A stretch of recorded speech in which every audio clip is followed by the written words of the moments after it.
Hey guys, and welcome back to Agrarian Skies. I didn't do much since last time, just kind of prepping, I guess. Mostly I want to further automate this mob trap.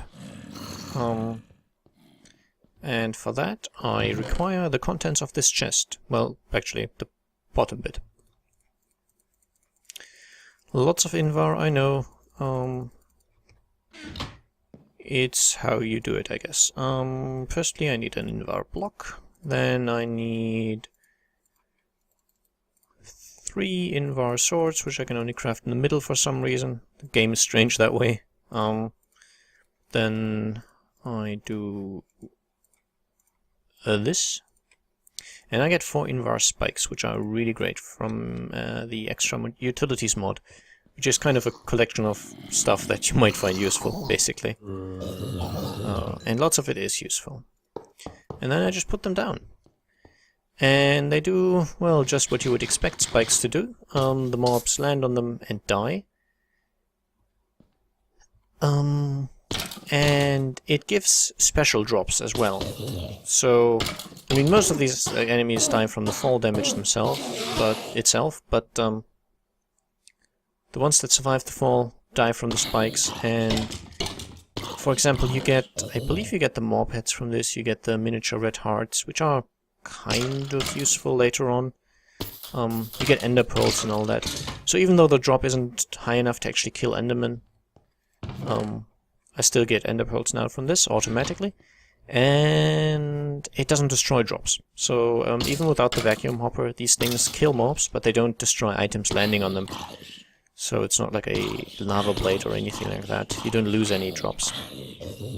The great thing about this pulverizer is that I can use this to automate the production of dust and sand and gravel as well, actually. So I think I've got this all set up. Well, I've got enough space. I don't have it all set up yet, and I'm not sure we will manage to do that today either. But I need all this. I may also need my crescent wrench quite soon. Yes, because I want to make a leadstone energy cell. It's kind of like a battery. I can use that to store energy, and I require for it this conductance coil, so that's why I needed electrum. And then I think this should give me a leadstone energy cell. And this is pretty nice. I'm just putting it down like this. Is it now accepting stuff? I need to make the bottom an input. There we go. And now it's taking the energy that's produced by this ender generator. And as you can see, the timing's actually out on my... got a carrot from a zombie. The time is actually out on the ender pearl, but I have 7 more, so I could keep this going for, what, 2 hours and a bit. And now it's all draining into this energy cell, which is nice. And I'll take a bit of a... No, actually. I need 1 more redstone. So give me that. I hope I get a redstone from 6 pieces of dust. Because I want to stop having to do this. This is how I get resources at the moment. It's pretty boring, which is also why I haven't shown this to you. And you might also notice I've changed the GUI of the game to a larger scale. That's 1 redstone. I think that's all I need. No, I need 1 more. Oh well. Darn. I think this way it's all a little easier to read, basically. That's my reasoning for that. There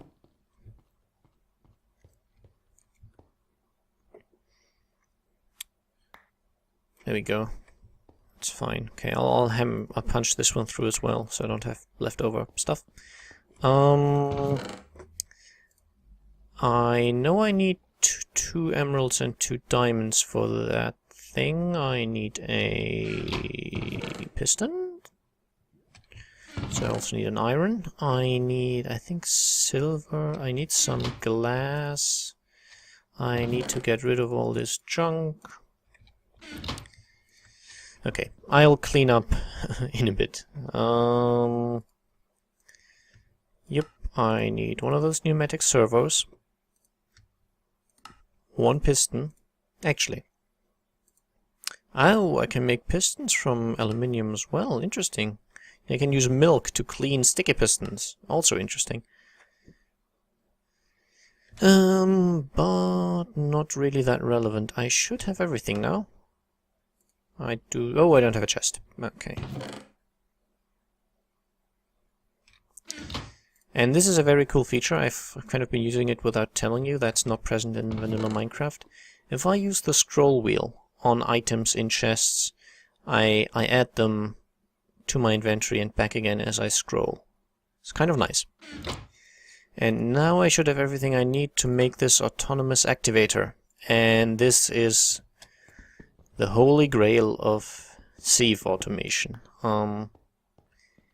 Because what it does is it right-clicks, which is all I need to do. All I do, basically, is I end up, and I actually didn't need that redstone. I don't know why I thought I thought I needed 2 for the servo, I think. Okay, you are... Okay, you're all fine, I think.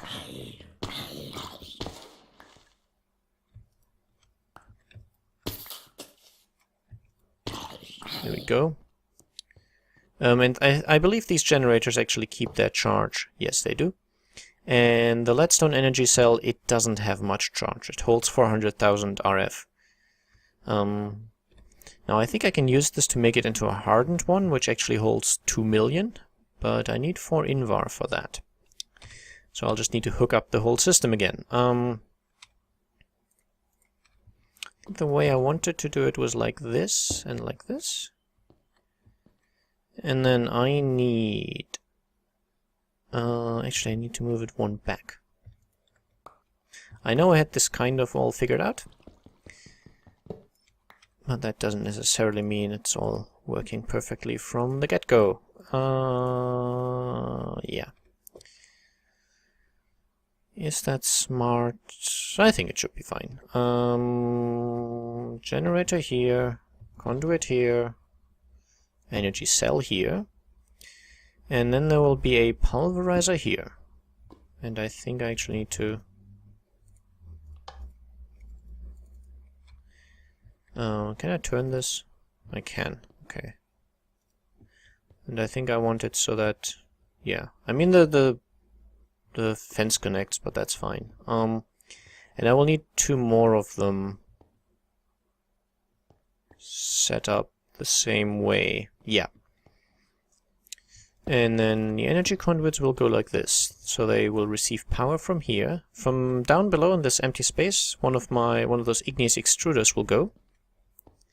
And that'll produce cobblestone, which will get put into here. So I will make the... Firstly, I need to make the right side of this an output, so that it actually outputs power here. And as you can see, the pulverizer is now filling up with energy. And the way it'll work is, igneous extruder here, which will output its items, which will be cobblestone, to this side. And as you can see, I don't want any of these sides to do anything at the moment. Okay, that'll do. So, no, I think this is the... yeah. Because it's flipped around, I'm currently looking at the pulverizer from the back, so this is all a little confusing. Anyway, this is where it'll accept items. As you can see, that's the blue side, which stuff from the blue side will get input into this slot. And then it has 2 outputs, because pulverizer recipes have a chance, some of them, generate additional items. So for example, if I put in, let's use an example that'll actually be relevant. Let's just go with anything really. If I put in pink wool, it gives me 4 string and a 5% chance at a pink dye. So primary products will go here, and the secondary products will go into this slot down here. Now, the primary product of pulverizing cobblestone is gravel, which I want to send further to the right. But it also has a chance of producing sand, which... no, that's wrong. I think I want this, yep. So the secondary output, I can set it to yellow, and then it'll output sand here. And there will be a chest standing in this location, and whatever, whenever it produces that chance of getting sand, sand gets put into that chest. And there will be another pulverizer here, and another one here. And this one will take the gravel and turn it into sand to send over to the next one. But there's also a chance of just getting dust, which we'll put into a chest right here. And then the final one will get sand, which turns into dust. And there's no additional product for dust. It's just dust. And then right here I will put the autonomous activator, which will take the dust and it'll use it to just right click. And it'll right click continuously onto the sieve. And then I need a vacuum hopper, which I'll do that off camera, the entire details. I'm just I want to make sure you understand how this will work. And it'll be tight on energy. I think one Nedstone energy cell won't quite be enough to keep up with 3 pulverizers working full time, so it won't yet be running at full power, but as soon as I've added another ender generator and upgraded this to a hardened energy cell, we should be fine. Maybe I need to make hardened energy conduits as well. We'll see. Anyway, this will get... I need to make sure this is an input. So this will take the dust, put it through here, and the reason I'm using dust at the moment is because I want redstone. Yeah, that's just fine. And I can always manually interrupt this chain and say, for example, okay, I don't really care about anything else, I just want the gravel, and so I can then stop the chain right here, tell this one to no longer output, and then it'll take, I can take the gravel out manually, put it in here. This is still a temporary setup. It's just to make it so that I don't have to do that stuff over there all the time, with a manual standing before it doing this. Vacuum hopper up here, which will go into a chest, so all the stuff that this entire chain produces, if I just put in ender pearls, all that stuff will go into a chest, and then I can do whatever I like with it eventually. So I will finish setting that up, and then I'll show you the finished product in just a moment. And it is done. Well, ish. More ender pearls, always nice. I still need to come by here from time to time to clean this thing up. Eventually I will also have it so that this automatically outputs into pipes, which will then sort the items, and you're being noisy. But I'll take the ender pearl. And some stuff will automatically get pumped into here, and wow. Almost 100 dirt. It's very nice. And that's just mostly from the rotten meat. I haven't even gone to the farm or the tree farm in a while, because I've been working on this. So next goal will actually be to make a second ender generator. But this thing is done, the igneous extruder. I've set up all the pulverizers in the way that I said I would. The way it works out, as I said, these things output their sort of miscellaneous items. The first one, which turns cobble into gravel, will also output sand, and this one will also output dust. And it puts them into these chests, but for the sake of these machines, these are 2 separate chests. I just access them at once. So the sand will get put into this chest here, the left one, and the dust in the right one. So they will be separate in here. And if the dust is full, it will not be going into the sand part and the other way around. So eventually these will fill up, and that would stop the entire system, but that would take a long time. And obviously I could manually intervene. Now what I need to make it go is just set the output to the right. And then it'll output into here.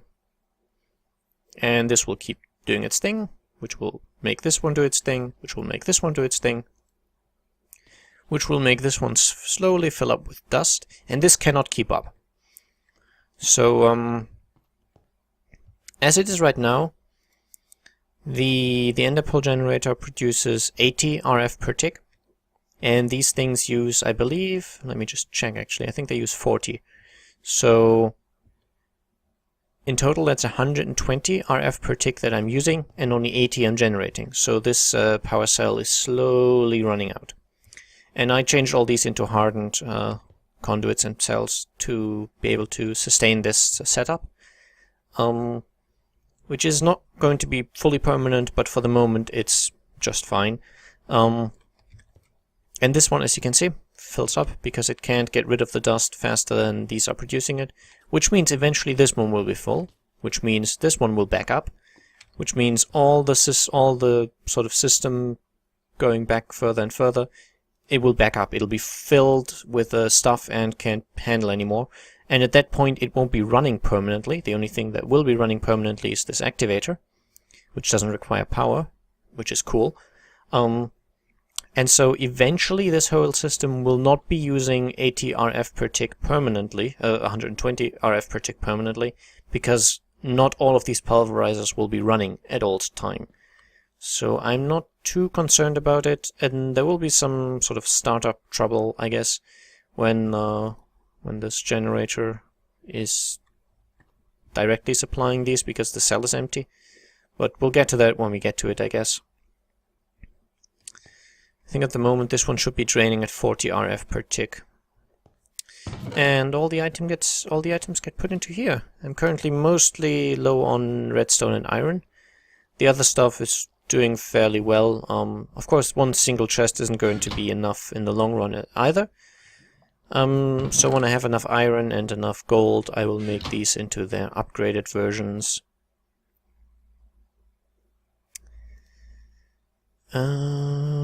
Yeah, I mean, this is now a pretty much fully automatic setup. The igneous extruder, by the way, is faster than the pulverizers as well. So this one will be full very soon, as you can see. And only when this pulverizer is actually done with an item will the igneous extruder need to do another item. These one here will only have one item in them because they are being supplied at the same speed as they are operating, because they're being supplied by a pulverizer and they're operating at pulverizer speed, so that's just fine. But this one's already got almost half a stack. 2 redstone now, that's very nice. Redstone is problematic yet at this point, but not for long, not to worry. And then, yeah. These will fill up slowly as well. From time to time I can take out the dust and put it into the activator myself if I want to. I guess I could do a round on the carrot field. And then what I'll do between episodes is I'll just let the whole system run for a long time. It's now kind of AFK-able. The only issue is that as I'm standing around AFK, I'm still losing hunger. So if I AFK for too long, I would die from starvation. Now, I believe there is something... There's a sort of... Well, there's one item which automatically fills up my hunger bar, but I don't know, that feels like cheating to me. Well, if I got it legitimately, that would be fine, but I couldn't, so currently I'd have to spawn it in. A little cheaty, not really what I want to do. There's another kind of, well, not really cheaty, but sort of one of those life hack thing methods that I'm also not too keen on, and that is I could empty my inventory, set my spawn, and then just accept the fact that I'm going to die, because the world keeps ticking when I'm dead.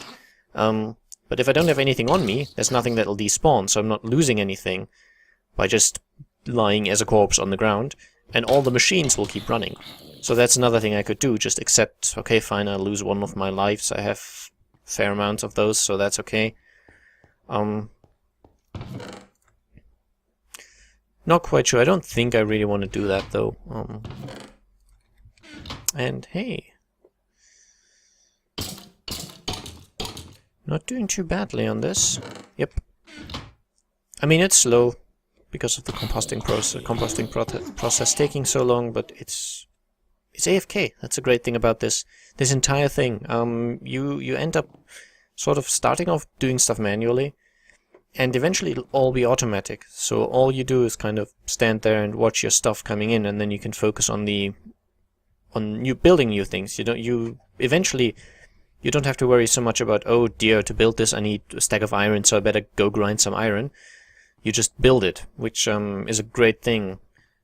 At least the way I play Minecraft, I never really liked the resource gathering as much as always trying to set it up so that I get the resource automatically, and then I can use that to build things with. First stack is almost full. And I'm on 6 redstone now, that's quite nice. And I also get glowstone from this. And I still have some over here, so I might start using that as light for future builds. Just because I can. And I wanted to check out the quest book, because I think for next time I'm going to be preparing... the fungus among us isn't that difficult. Now that we have ender pearls, that's not an issue to get, so the only quote-unquote problem would be getting soul sand, and that's... I'll show you how that works next time, I guess. That's easy, so I'll set that up. I need a platform for that, but nothing fancy. The stuff I'm doing right now is all temporary anyway. This one needs to... Yeah, as I said, this one requires me to go into blood magic.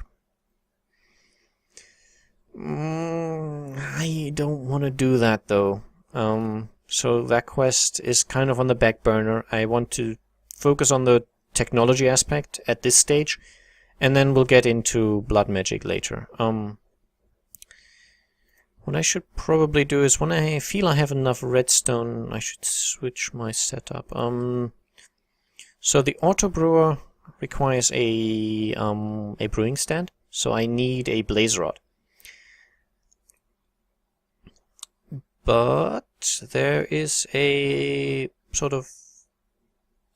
I'll just show you that in NEI right now. There's a way around that, because usually blaze only spawn in the nether, but I can make stone barrels. There we are. From also ex nihilo. I just need some smooth stone to make a stone barrel. And then I can fill that with lava. Just take a bucket of lava from my crucible, put it in there. Easy peasy. And this should only have... For some reason it says it has 999 MB. It should have 1000, but fine.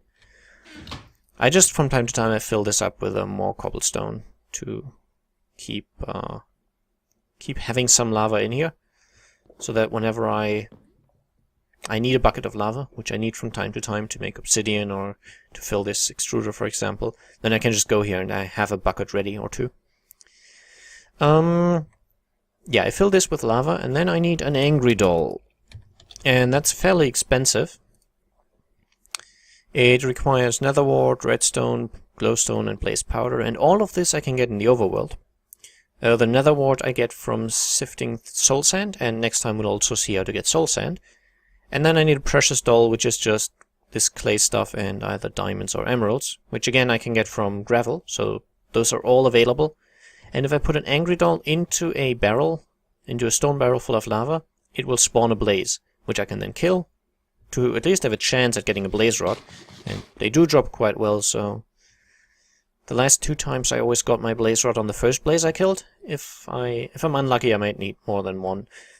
So that should be what I need to make this auto brewer. The rewards are kind of nice. The big one though that I kind of want to focus on is this, the Tinker's Construct Smeltery. I will also make a platform for that, and I will need a bunch of these seared bricks, which means I will need a bunch of clay. And again, I'll set that all up for next time, I think. And yeah. So for this episode, I think we've done quite a lot. I've shown you a bunch of things and tricks and stuff you can do. The way I'm kind of doing this, and that's intentional, is that it serves... It also serves as a tutorial of sorts. So anyone who's also playing this map can, by essentially imitating what I'm doing, can basically make his way in the world, in the Agrarian Skies world. So there is that. But yeah, I think that's about it for this episode. I hope you enjoyed, and I'll see you again soon. Bye bye.